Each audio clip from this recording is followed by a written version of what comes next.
Vamos a iniciar con la segunda sesión. Vamos a recibir al pastor Ariel Romo, pastor de la iglesia Palabra Viva Navarra, iglesia hermana nuestra en Pamplona, España.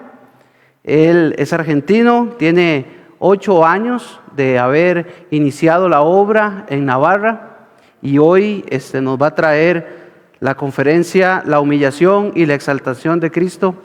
Pastor. Gracias.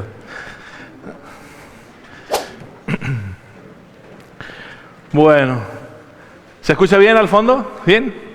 Porque yo le dije a Dani que hablo muy fuerte, entonces digo, no lo pongas tan fuerte que voy a aturdir a la persona. Bueno, qué bien, qué lindo que soy segundo. Ay, ¿y ahora cómo vamos para superar esto?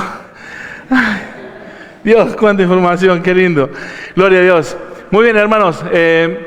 Hoy me toca compartir con ustedes esta hermosa charla, ¿no?, sobre la humillación y la exaltación de Cristo. Y a modo de introducción, yo creo que algo importante que tenemos que nos recuerda, ¿no?, es la cena del Señor. Ahí en 1 Corintios 11, realmente uno puede en la cena del Señor estar recordando, ¿no?, la muerte y la resurrección de Jesús.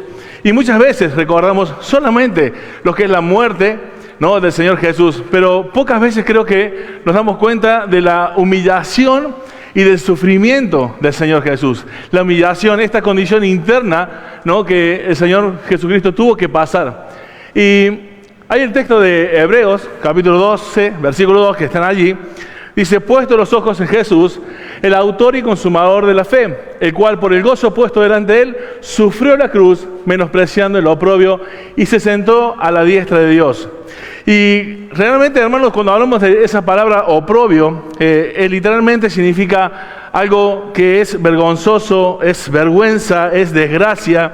Y fíjate que cuando él usa la palabra menospreciado, ¿no?, ahí, como ustedes ven, katafroneo en el griego, es bajo, la palabra kata, fren, la mente. Él literalmente bajó su mente, ¿no?, declinó su mente, no tuvo en cuenta, desestimó el oprobio, que es la vergüenza, la desgracia, ese acto vergonzoso que era morir en la cruz por cada uno de nosotros. Y esto es lo que vamos a ir comprendiendo esta mañana acerca de la humillación de Jesucristo. Y para ello le invito a que vayamos al pasaje central de esta mañana, que es Filipenses capítulo 2, versículos de 5 al 11. Allí vamos a estar compartiendo toda esta charla. Podemos saber la humillación y la exaltación de Cristo, ¿sí? Tenemos allí la palabra de Dios, Filipenses capítulo 2, versículos de 5 al 6, ¿sí? Dice la Escritura, haya pues en vosotros este sentir que hubo también en Cristo Jesús, el cual siendo en forma de Dios, no estimó el ser igual a Dios como cosa que aferrarse, sino que se despojó a sí mismo, tomando forma de siervo, hecho semejante a los hombres, y estando en la condición de hombre, se humilló a sí mismo, ¿no?, haciéndose obediente hasta la muerte y muerte de cruz. Por lo cual Dios le exaltó hasta lo sumo y le dio un nombre que es sobre todo nombre, para que en el nombre de Jesús se doble toda rodilla de lo que está en los cielos, en la tierra y debajo de la tierra. Y toda lengua confiese que Jesucristo es el Señor, para gloria de Dios Padre. Amén. Y esto es lo que vamos a descifrar esta mañana, este relato precioso de las Escrituras. Y la primera parte del versículo dice, haya pues en nosotros este sentir que hubo también en Cristo Jesús, el cual siendo en forma de Dios. Y estas dos palabras quiero que tengamos en cuenta porque son muy importantes. La palabra siendo, ahí huparco en griego, literalmente significa existiendo. Y forma, esta palabra griega también, morphei, habla de la naturaleza o esencia plena del ser. Huparco, morphé, theos, literalmente está diciendo que Jesucristo existe, ¿no?, en la naturaleza o esencia de Dios. Y esto es muy importante. Y yo quería leer una frase del libro Milagros de C.S. Lewis, que me encantó porque va a hablar de esta encarnación, ¿no?, de esta inclinación que el Señor Jesús hizo por cada uno de nosotros. Dice allí, en este libro, quiero leerlos, dice, en la historia cristiana, Dios desciende para volver a ascender. Él desciende de las alturas del ser absoluto al tiempo y al espacio. Desciende la humanidad, desciende aún más, desciende hasta las raíces mismas del mar de la naturaleza que Él había creado.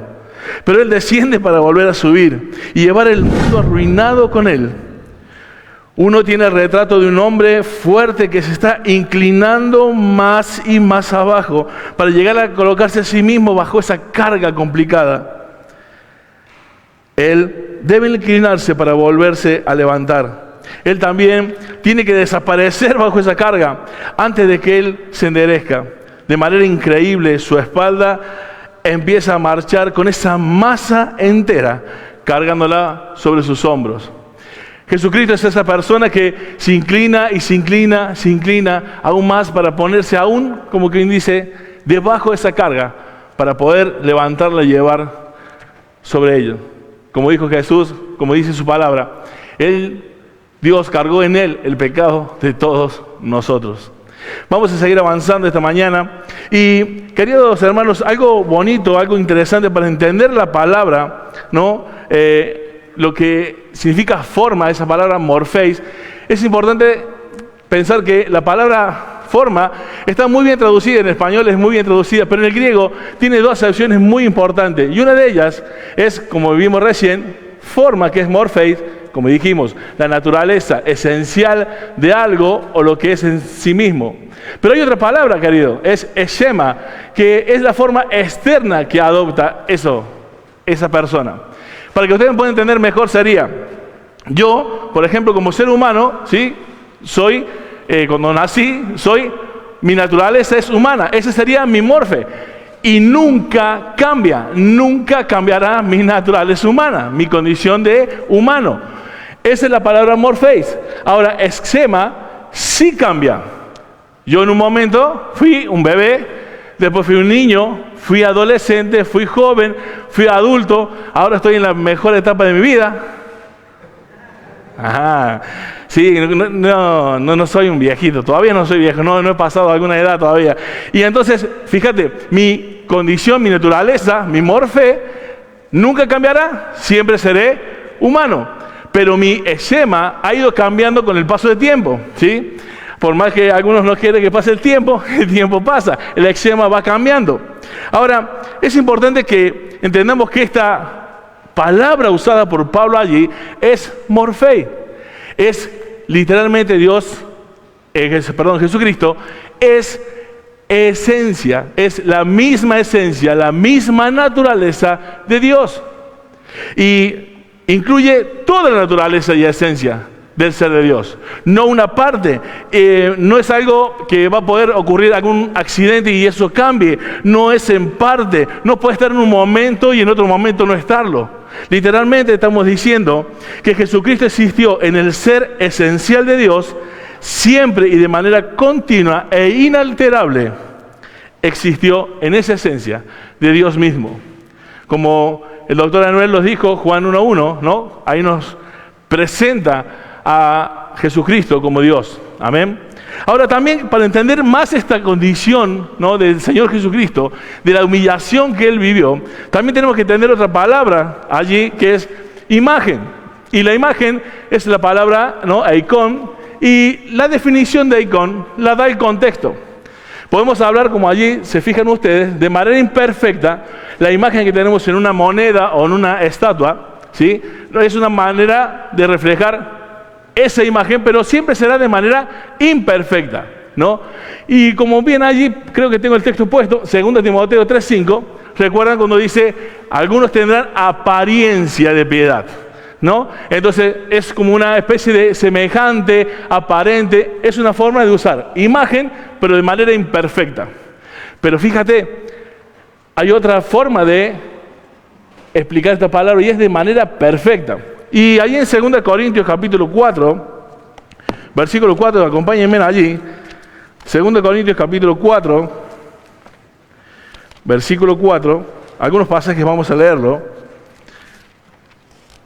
Dice la palabra de Dios allí, ahí estoy, a ver, 4:4. A ver, después tomar el texto. Pero no, sí está bien. En los cuales el Dios de este siglo cegó el pensamiento de los incrédulos para que no les resplandezca la iluminación del Evangelio de la gloria de Cristo, el cual es la imagen de Dios. La imagen de Dios de manera perfecta, también como lo vemos en Colosenses 1:15 y Hebreos 1:3. Recuerda cuando dice que Él es la misma imagen, ¿no?, de Dios, la misma imagen de su sustancia. Así que realmente no podemos decir que Jesucristo es una imagen imperfecta de Dios, sino que es la imagen misma. Podríamos decir que es la impronta, ¿sí? Y esta palabra impronta, ¿sí?, la idea de la impronta, la encontramos en Hebreos capítulo 1, versículo 3, donde dice que Él es la imagen misma de su sustancia. Allí la palabra es carácter. Imagen es el carácter, es la impronta. Es como el cuño que hace la imagen en la moneda. Ese es Jesucristo. Recuerdan que también hay un pasaje que dice que Él es el resplandor de la gloria de Dios. ¿Sí? Nosotros podemos reflejar la gloria de Dios, pero Cristo es el resplandor de la gloria de Dios. Nosotros fuimos creados a imagen y semejanza de Dios, pero Jesucristo es la imagen exacta, perfecta, el carácter, el cuño, el resplandor de Dios. No tiene nada que ver con nosotros que podemos reflejar su gloria o ser creados a su imagen y semejanza. Así que son palabras importantes para entender la humillación de Cristo. También hay más en esta escritura del versículo 6 de Filipenses. Dice que no estimó el ser igual a Dios como cosa a que aferrarse. Y esta palabra igual también es iso, que significa que es exactamente igual en tamaño, calidad, cantidad, naturaleza, número, lo que sea, pero es exactamente igual. Y ahí hay unas palabras que nos ayudan a entender esta definición. Si decimos que algo es isoformo, estamos hablando que es igual en su forma.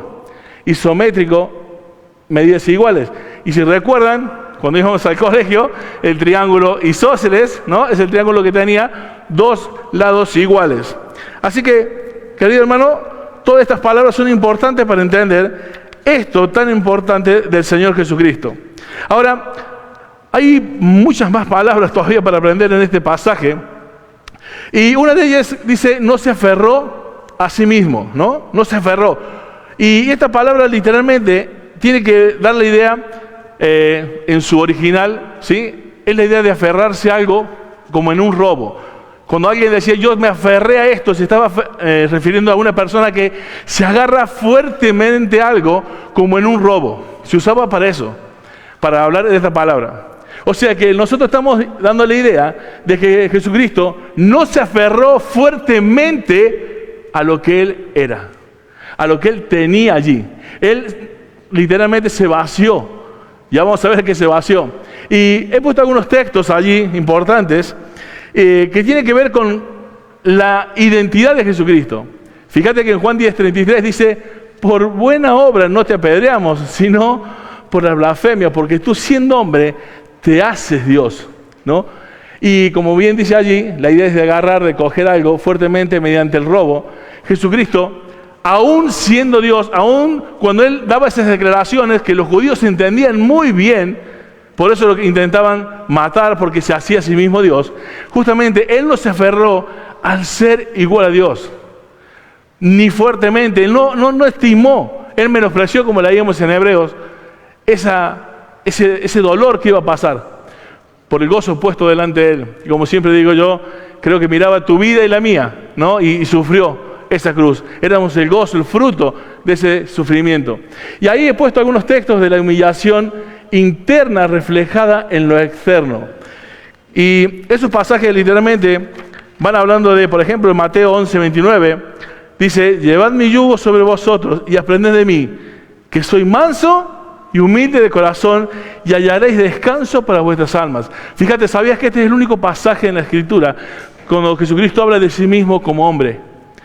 Manso y humilde de corazón, aún siendo Dios.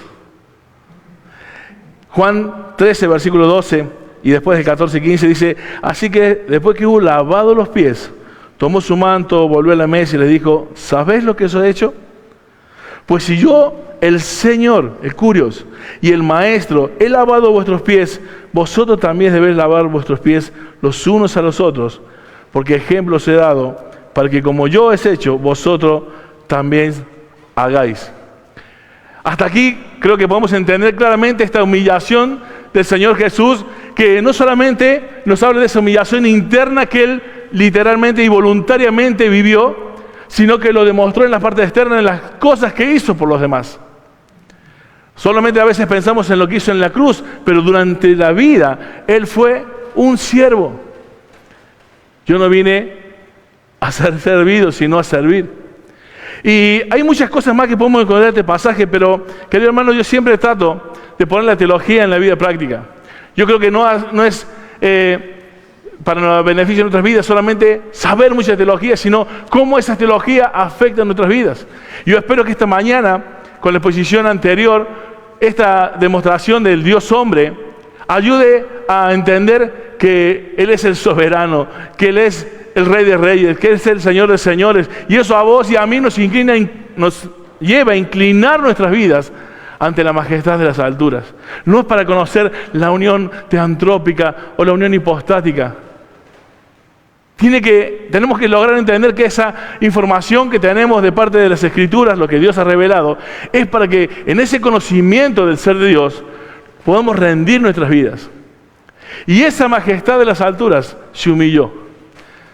Tuvo voluntariamente una condición que dijo: en la eternidad, saben que la paga del pecado es muerte, como lo sabemos de memoria esos versículos, y alguien tenía que pagar el precio, y en la eternidad pasada, como se dice, Jesucristo dijo: yo voy. Él se humilló, esa actitud la tuvo voluntariamente. Vamos a seguir un poquito más adelante, y algo muy importante también en la teología, que es la kenosis, ¿no? Que es ese vaciamiento. ¿De qué se despojó Jesucristo, ¿no? Y como vemos allí, hay algunas definiciones, ¿no? Que significa vaciar, neutralizar, desvanecer, ¿no? Significa que Él no se vació de su deidad. Y esto es muy importante, querido hermano. ¿Sabes por qué? Porque Dios no puede dejar de ser Dios. Dios no puede dejar de ser Dios nunca. Por eso justamente el doctor Enoel Hernández hoy nos decía que es una persona con las dos naturalezas. No puede dejar de ser Dios. Y esto que se despojó, querido hermano, nos lleva a una reflexión que lamentablemente a nosotros nos deja perplejos en un montón de áreas de nuestra vida. Porque nosotros no podemos entender como Dios puede despojarse e inclinarse y humillarse. Porque vos y yo, nosotros, si nos decimos tenemos que pasar a ser una condición más baja o humillarnos ante alguna persona o sería mucho más fácil. Pero siendo el Señor, siendo el soberano, yo quiero que esta mañana tú entiendas la misericordia y el amor que Dios tuvo por tu vida y por mi vida. Que Él no se aferró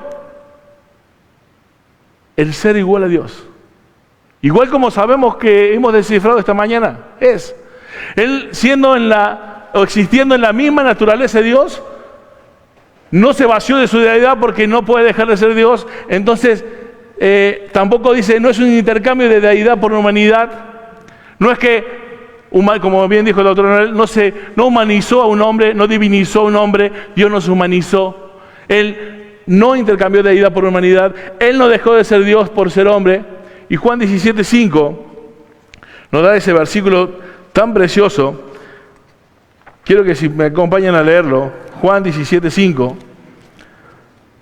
Yo sé que muchísimo lo sabemos de memoria y lo podemos decir, pero siempre es bonito leer las Escrituras, porque somos el pueblo de la palabra, el pueblo del libro, ¿no? Amén.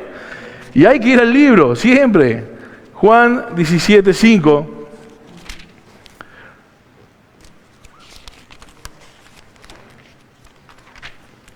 Lo tenemos allí. Perdón, es que las hojas están finitas. Juan 17:5 dice: ahora pues, Padre, glorifícame tú al lado tuyo con aquella gloria que tuve contigo antes que el mundo fuese. Querido hermano, aquí nos da de qué se vació el Señor Jesucristo. Él se vació de su gloria, una gloria que Él tenía cuando compartía allí la eternidad con el Padre. que tuve contigo antes que el mundo existiese. Solamente se despojó de su gloria, ¿no? Él dejó la adoración de los ángeles por venir aquí a la tierra. Él dejó de estar en esa comunión perfecta con Dios por venir aquí a la tierra. Querido hermano, esta gloria que fue vista por momentos, ¿dónde pudimos ver en las Escrituras que vimos por momentos esa gloria? ¿En qué situación? ¿Ustedes recuerdan alguna? En el monte de la transfiguración, ¿no? Y recuerdo, no, aquí el pasaje lo tengo, creo que más adelante también lo vamos a ver, pero recuerdo en ese momento, dijo, este es mi hijo, a él oíd. Y los que estaban allí vieron su gloria, vieron un pedacito de su gloria, se reveló un poquito de una de sus naturalezas. Siempre estuvo allí, pero como bien lo explicó el doctor Noel Hernández, la persona de Jesucristo voluntariamente decidía cuándo ejercer los atributos de su divinidad y cuándo no hacerlo. Recuerdan que en las Escrituras, como dice, que Él ya sabía lo que había en el corazón del hombre. Voluntariamente ejercía el atributo de la divinidad. Y cuando a veces les preguntaban algo, Él decía, no, ni el Hijo del Hombre lo sabe cuándo será eso. Hablaba como hombre.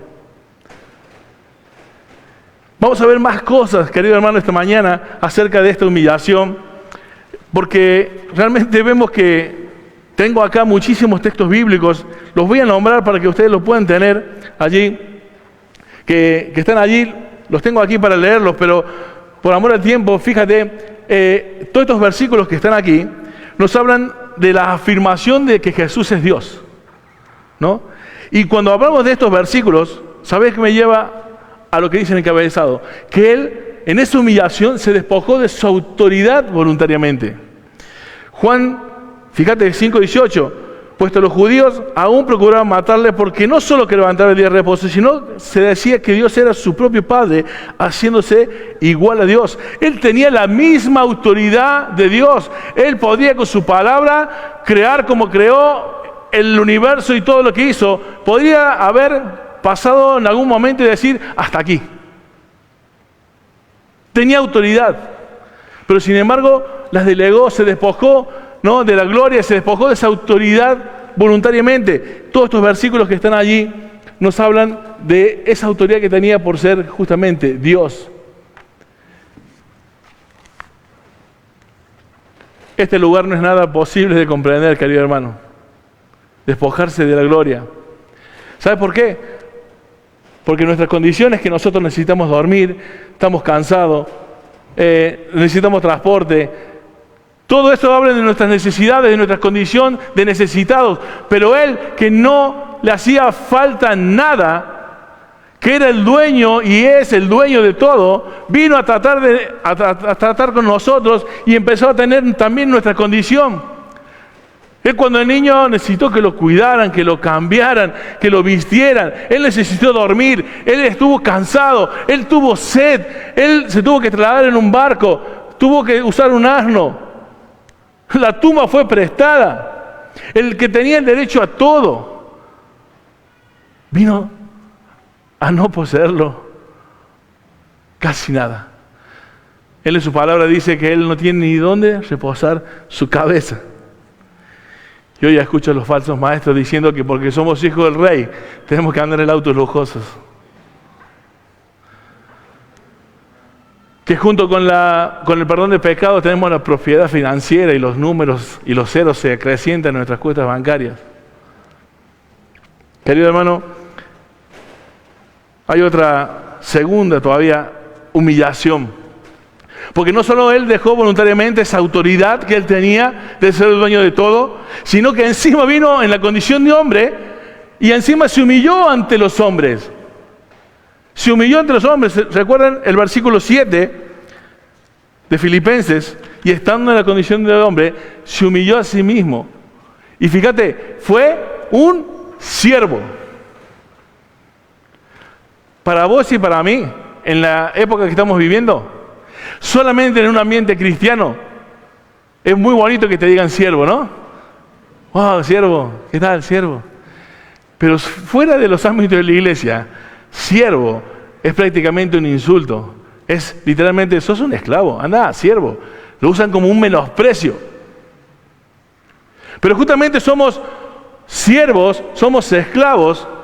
Y yo quiero decirte algo, como dije, permítame usar la teología siempre en la vida práctica.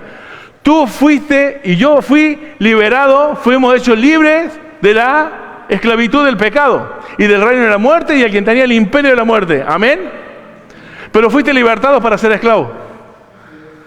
Y eso es lo que nadie quiere a veces entender. Sí, Cristo, yo te entiendo todo lo que tú me has dicho, pero tú estás allá, pero yo acá hago mi vida. Eso no es un cristianismo. Eso no es que Cristo sea el Señor de tu vida. Eso no es la actitud de humillación que Cristo primeramente nos dejó como ejemplo, que hizo Él. Como Él dijo, yo no vine a hacer mi voluntad sino la de mi Padre. ¿Y sabes cómo los cristianos a veces decimos que hacemos la voluntad de Dios? Empezamos a hacer lo que queremos con nuestra vida y cuando estamos apretados le decimos a Dios que siga nuestros planes. Y eso pensamos que es hacer la voluntad de Dios. No, querido hermano.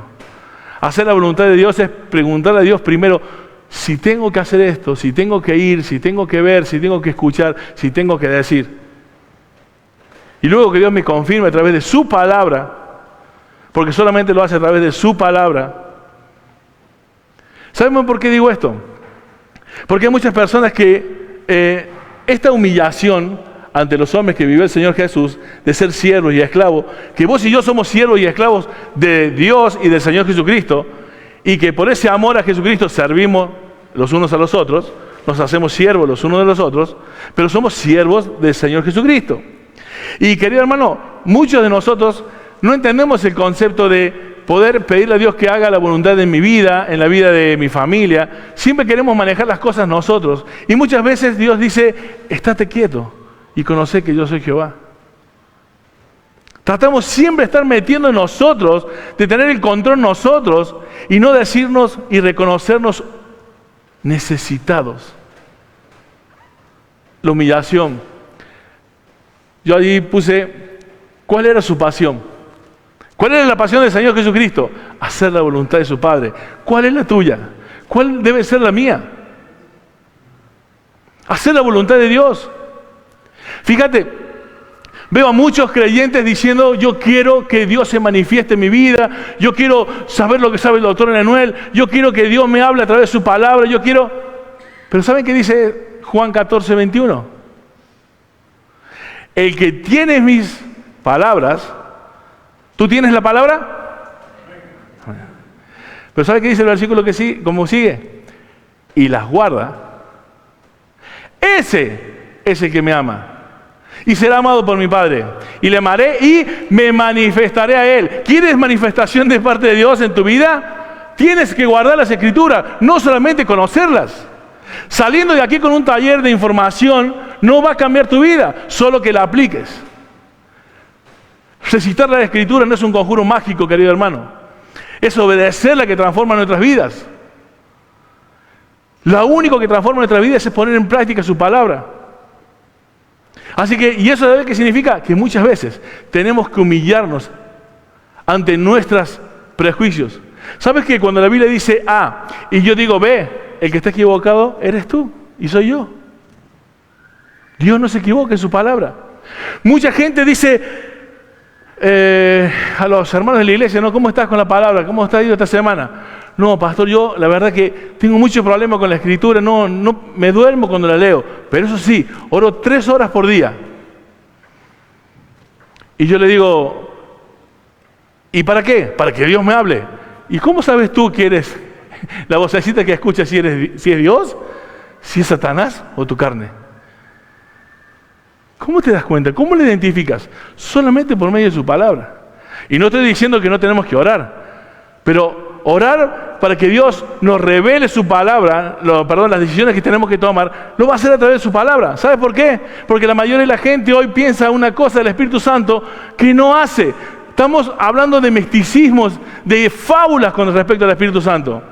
Y el Espíritu Santo hace 2 cosas importantes. Una en la vida de los incrédulos, que es convencerlos de justicia, de juicio y de pecado. Y luego que se convierte, ¿sabe qué hace el Espíritu Santo? Nos sella, vale, bien, pero luego dice que Él es el Espíritu de verdad y que fue enviado ¿para qué? Para recordarnos todas las cosas que Jesús nos ha enseñado. No seamos místicos. Dios no va a revelarte algo que tú no hayas leído en las Escrituras.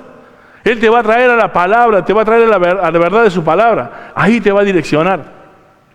Pero todo esto se requiere humildad. Para todo esto se requiere que nos humillemos. Sigamos un poquito más adelante. Como dijimos, Él no rindió nada de su deidad, sino que rindió el ejercicio libre de sus atributos. Como dije, Él no dejó de ser Dios, Él no dejó de ser omnipresente, omnisciente, inmutable, solo que no los usó. O decidió cuándo usarlos, en la manera que los debe usar. Él rindió sus riquezas. Como dice la Escritura, ¿no? Él siendo rico se hizo pobre, para que nosotros fuéramos enriquecidos. Dice la Escritura también, Él rindió la perfecta relación con Dios. ¿Y saben qué pasó? ¿Saben qué dice ese versículo de 2 Corintios 5:21? Al que no conoció pecado, por nosotros lo hizo pecado. Esa relación perfecta, santa, pura, la rindió para que sobre Él cargara el pecado de todos nosotros. Jesús no fue convertido un pecador, No, eso es una herejía. En Él cargó el pecado de todos nosotros. El texto, en el griego, la idea de los verbos son que fue hecho ofrenda por el pecado. ¿Por qué? Porque Él es el Cordero de Dios que quita el pecado del mundo. Hecho semejante a los hombres. Y algunas palabras que definen esta condición, ¿no? Homeomai es homogeneo, o sea, a los hombres. Se volvió hombre, verdaderamente humano. Y eso yo creo que no quedó más dudas en la clase anterior. Él no es Dios en un cuerpo, Él es Dios hombre. Ahora dice que estando en la condición de hombre, se humilló ante los hombres. Y ahí hay varias cositas más para destacar en esta humillación, ¿no? El hombre, ¿no? Tiene dominio. Perdón. Fíjate, conocemos a su madre y a su padre. Sabemos de dónde es. Está mal escrito ahí quise poner demonio. Perdón, está mal escrito. Fíjate que Él deja la gloria, se humilla, deja la condición de ser Dios y cuando vienen los hombres le dicen, tú tienes demonio. Cuando hablaba con autoridad como nadie hablaba, pero ¿quién es este? Pero si conocemos a su mamá y a su papá, sabemos de dónde es. ¿Tú te imaginas lo que ha sentido Jesús? Él rindió sus palabras en un juicio. Y acá creo que nos toca de frente a todos nosotros. Siempre estamos tratando de hacer valer nuestros derechos. Nos ofende a alguien y ¡wow! ¡Qué sacrilegio! Me han ofendido a mí. ¿Tú sabes quién soy yo? ¡Qué ofendidos que nos sentimos! Queremos inmediatamente emitir un juicio para defendernos y que nos... Él rindió sus palabras en un juicio. ¿Se acuerdan ante Pilato? Tú estás haciendo todo esto porque si te es permitido hacerlo, o sea, porque tiene que pasar. Ahora, aquí fíjate, dice, ¿se imaginan su oración? Cuando Él pasaba toda esta humillación que pasaba, tú y yo, imagínate, en algún momento podríamos decir, wow, hasta aquí. Bueno, Dios, ya está, no más. Es demasiada humillación. Pero ¿qué dijo en el Getsemaní? No hace falta que nos imaginemos qué pudo haber pensado, porque ahí vemos lo que Él pensó. Él dijo, Padre, si es posible, pásame esta copa, pero no se haga mi voluntad, sino la tuya. Su pasión era hacer la voluntad de Dios. Por eso esta humillación de Jesucristo es algo que ocurre dentro de Jesucristo, en la persona de Jesucristo, en su interior. La humillación comienza en nuestro interior, querido hermano, reconociendo nuestra condición. Y Jesucristo, Él no tomó en cuenta el dolor porque sabía que lo único que podía acercarnos a Dios, acercarnos a su Padre, era el sacrificio perfecto de Él, que como ya hemos visto, tuvo que ser humano para poder hacerlo satisfactoriamente. Y encima morir, no solamente que lo insulte, no solamente diciendo, pero vos quién sos, si yo sé de dónde eres, yo creo que tienes demonio, sino morir en una cruz, llamada la muerte vergonzosa, humillante, dolorosa, degradante, que solo era para los esclavos o criminales. Son los textos que hablan, ¿no?, de maldito aquel que es colgado en un madero. Hermanos, si pudiéramos tener tiempo, y tú te pones a ver lo que dice Isaías 53, el capítulo, ¿no?, de allí, de, como diría también un pastor, ahí vemos un evangelio completo, ¿no? Más desprecio. Pero mira, vamos llegando a la culminación de esto, y lo he dejado para esperar porque es muy simple. El contexto de la carta de Filipenses, donde se halla esto, había problemas de relación, de gente que trabajaban juntas, eran compañeros de trabajo, colaboradores de Pablo, pero Evodia y Síntique estaban peleados, estaban disgustados, no había humillación entre ellas, no eran humildes. Queridos hermanos, en las iglesias, las divisiones que están ocurriendo en las iglesias, ¿sabes qué? Que yo creo que debería ser por el único motivo que te tengas que ir de la iglesia es la falsa enseñanza o la doctrina. Hoy es, no, el pastor no me saludó. No, yo me siento a aquel lado porque mira, yo con aquella no me hablo, no la quiero ni ver. Evodia y Síntique es un relato de mucho de lo que se vive en las iglesias. Y yo quiero tomarme el atrevimiento de decirle algo que yo le digo a mi iglesia. En el adulterio los involucrados son 3 personas. Pero en la murmuración puede estar involucrada toda la iglesia. Tú dime qué será más nocivo. Es por eso que yo trato con la mayor severidad el adulterio, pero también la murmuración, el chisme, la queja y las peleas entre los hermanos de la iglesia. No puede haber peleas entre los hermanos de la iglesia sin solucionarse. Porque somos humanos y nos podemos ofender, pero tenemos que reconciliarnos. Porque esta actitud de humillación que hubo en Cristo Jesús también tiene que estar en nosotros. Si el santo, por lo cual nosotros todos los días le ofendemos a Dios. El mundo vive ofendiendo a Dios, pero no te atrevas a ofenderme a mí.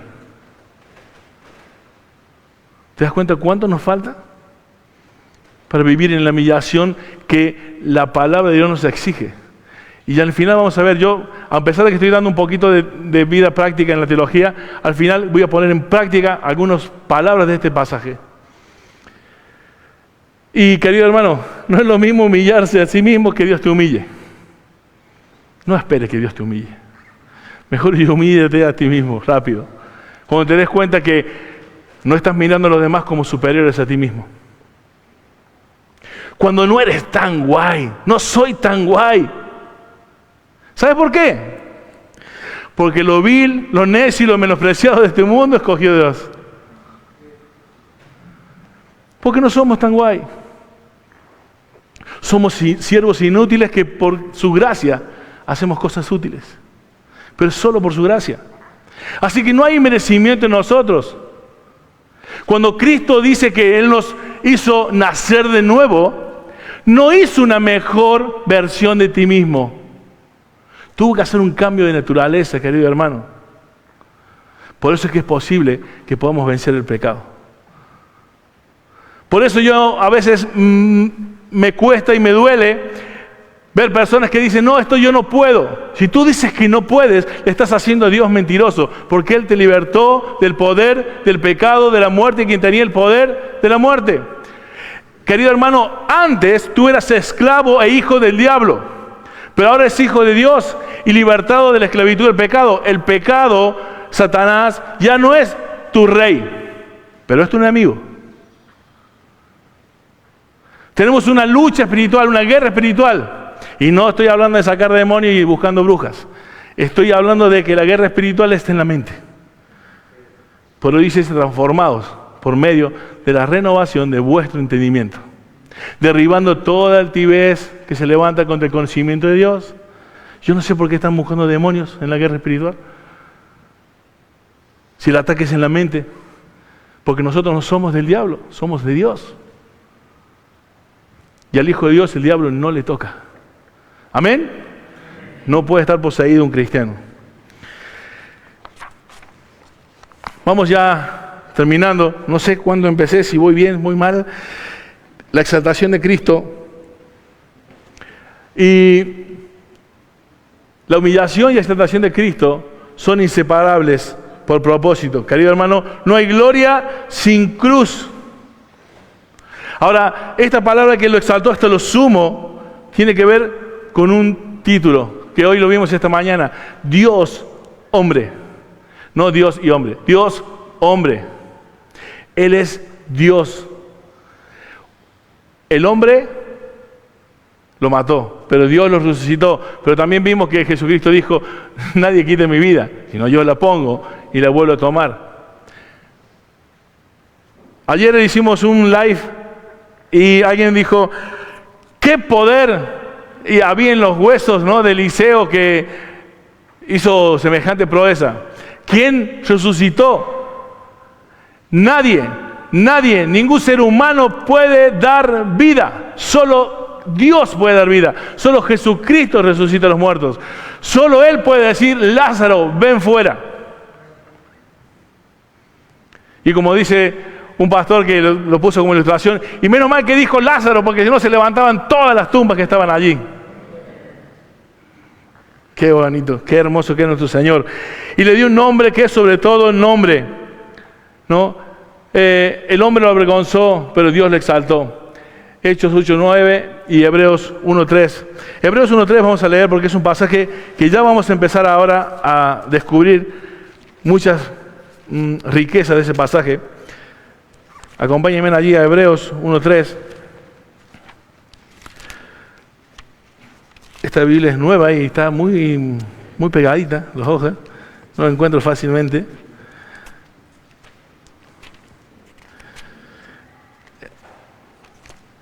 Ay, perdona. Hebreos 1:3. Vayan leyéndolo, por favor.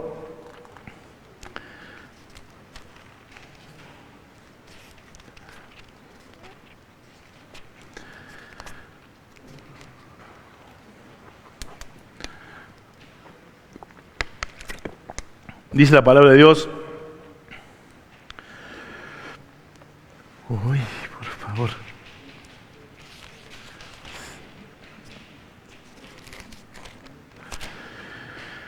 El cual, siendo el resplandor de su gloria, la fiel representación de su ser real, estoy leyendo en la versión revisada de 1960, y el que sostiene todas las cosas con la palabra de su poder, habiendo efectuado la purificación de nuestros pecados por medio de sí mismo, se sentó a la diestra de la majestad de las alturas. Y cuando leemos Filipenses capítulo 2, vemos allí esa última parte donde vemos esta exaltación que Dios le dio, ese nombre. Y claramente vemos que ese nombre es un nombre en el cual muchísimos de los pasajes que están aquí, ¿no? Fíjate en Juan 1:12, este nombre, ¿no?, es que es el Señor, ¿no?, que toda lengua confesará que Él es el Señor. Es el mismo título, ¿no?, para Dios en el Antiguo Testamento. Y Juan 1:12 dice los que creen en su nombre, ¿no? Juan 3:18 dice en su nombre. Hechos 4:12, 1 Timoteo 2:5, no hay otro mediador entre Dios y los hombres sino Jesucristo hombre. Soy salvo en su nombre, no hay otro mediador, no es por medio de nadie más que Jesús. No es la Virgen María, no son los apóstoles, no son los profetas, no son los falsos apóstoles de hoy tampoco. Querido hermano, un nombre que los cristianos de todo el mundo, de todos los domingos lo proclaman, se hacen canciones, es el nombre de Jesús. Dios le dio ese nombre, no una reputación. Y podemos hablar muchísimo más de este nombre, pero hay una parte que a mí me encanta cuando habla de ser el Señor, que es que dice, toda lengua confesará que Él es el Señor. ¿Sabes qué? Todos los que hoy se burlan de Jesucristo, ateos, o todos los que confesamos su nombre cada domingo, los creyentes, todos terminaremos haciendo lo mismo ese día. Diciendo verdaderamente, Él es el Señor. Algunos voluntariamente, y estamos ansiosos de verle y poder decirle eso ahí frente a frente. Y algunos con dolor, con terror, también lo confesarán. Por eso no dejemos de predicar el Evangelio, porque en un abrir y cerrar de ojos podemos estar delante de Dios. A veces tenemos familiares que, bueno, hoy no les digo nada, lo dejo pasar. Querido, toda lengua confesará. Los que se ríen de Él hoy dirán verdaderamente el Señor. Hay una figura en el Apocalipsis donde el día de juicio dice que los hombres ese día, dice que correrán a las montañas, ¿no? Y a las cuevas, a esconderse de la ira, del día de la ira. Y dice que estaban diciendo que las piedras le caigan en la cabeza con total de no encontrarse con ese Dios. Ese día las personas habrán deseado cualquier cosa menos estar delante de la ira de Dios, delante de Jesucristo, porque todos se arrodillarán, todos le confesarán. Será para la gloria de Dios Padre, porque la pasión de Jesucristo era hacer la voluntad de su Padre. ¿Para qué fuimos salvados, hermanos? Fuimos salvados para la gloria de Dios. Y mientras estamos yendo, ¿sabes qué hace Dios? Conforma la imagen de su Hijo en nosotros. Romanos 8, allí 29 y 30. Pero como dije, quiero terminar esta mañana poniendo en práctica para nuestra vida esta humillación y aceptación de Cristo. Y el texto dice: haya pues en vosotros un presente en voz activa y en modo imperativo. Presente significa tiempo y significa que no es temporal. No es que hoy tengo ganas de estar humillado y mañana no. Hoy me humillo ante mis hermanos y mañana no les dejo pasar una. Hoy les perdono pero no me olvido. Hoy me la hiciste, luego me las pagas. Parecerá que estoy diciendo palabras del mundo, pero dentro de la iglesia hay creyentes que dicen, me la hiciste y ya contigo. Imagínate si Dios hiciera lo mismo contigo. Queridos hermanos, tenemos que mirar a los demás como Cristo los mira, como Dios los mira. Él pagó su sangre por ellos. Yo sé que hay un amor a veces entrañable con los hermanos, ¿no? Qué bonito. Y imagínate, vos vas a estar toda la eternidad con ellos. Pero también con los que te llevas mal. No te puedes llevar mal. Cristo pagó el precio por ellos. Vamos a compartir la eternidad con ellos.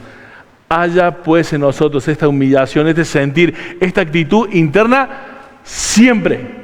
No es temporal. Y dice que está en voz activa. Es una acción hecha, un ejercicio hecho por la persona. O sea, es algo que nosotros tenemos que hacer. Es una responsabilidad nuestra.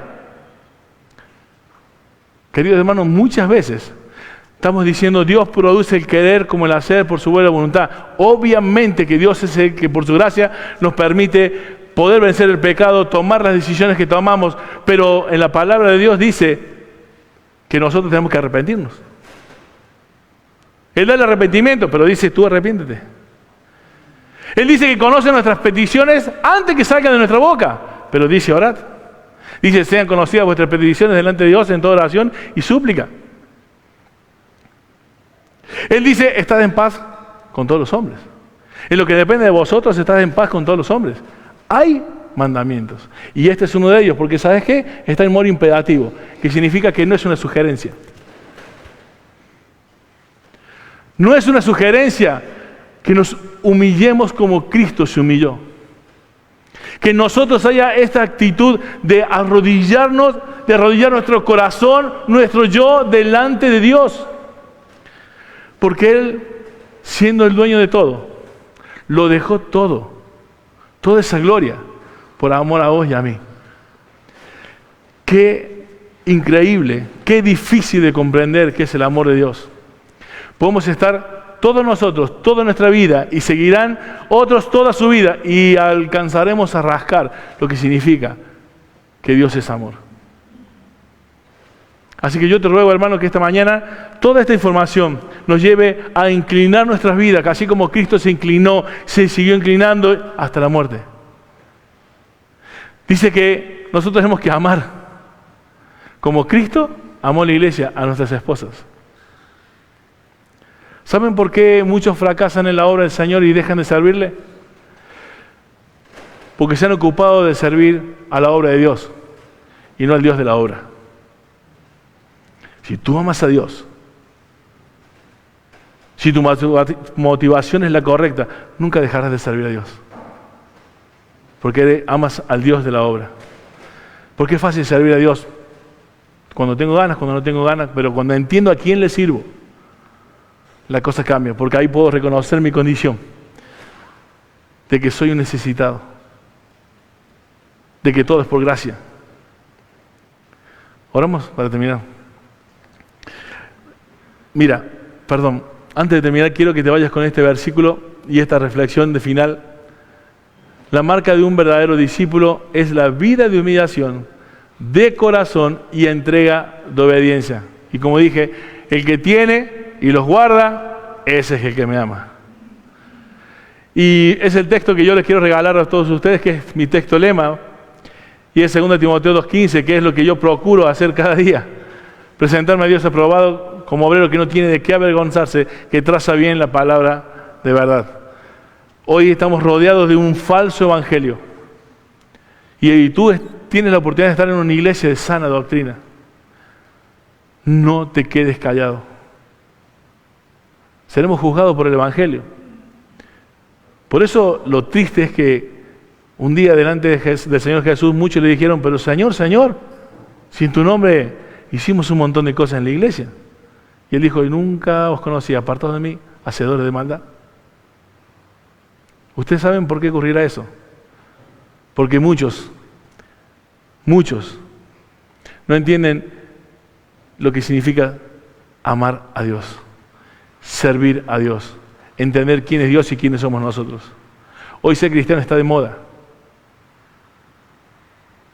Vos le preguntás, ¿sos cristiano? Sí, por supuesto. ¿Ves la vida? Y realmente no es Señor. Dios no puede ser tu Salvador si primero no es tu Señor, querido hermano. Oremos ahora sí. Dios, te doy muchísimas gracias por este hermoso día que nos has regalado, Señor, rodeado de tu palabra, rodeado de que en ella vemos tanto amor, Señor, desplegado por cada una de nuestras vidas que no merecíamos.